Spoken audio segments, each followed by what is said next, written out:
Minsan, nauubos ng social media at ng ating mga gadgets ang ating oras, panahon, at atensyon. Hindi natin minsan namamalayan, 5 oras na pala ang nagdaan, nakatutok lang tayo sa ating mga mobile phones. Yung iba nga, nakalimot ng magsimba.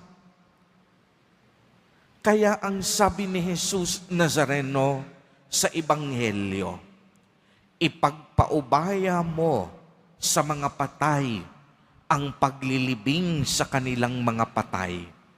Ikaw, humayo ka at ipahayag mo ang tungkol sa paghahari ng Diyos.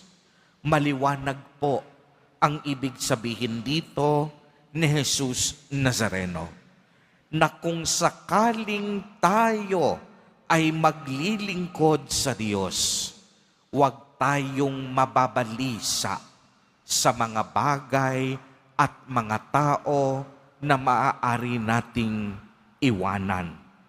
Bakit? Because God will take care of everything.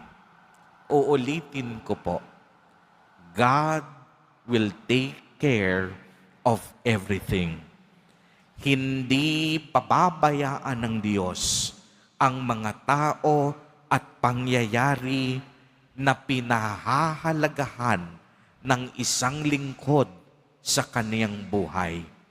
Basta ang mahalaga, uunahin natin ang Diyos sa lahat ng bagay.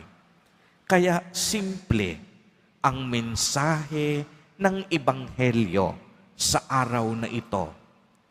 Unahin natin ang Diyos sa lahat ng bagay, at kapag tayo ay naglingkod sa Kanya, tanggalin natin ang lahat ng ating alalahanin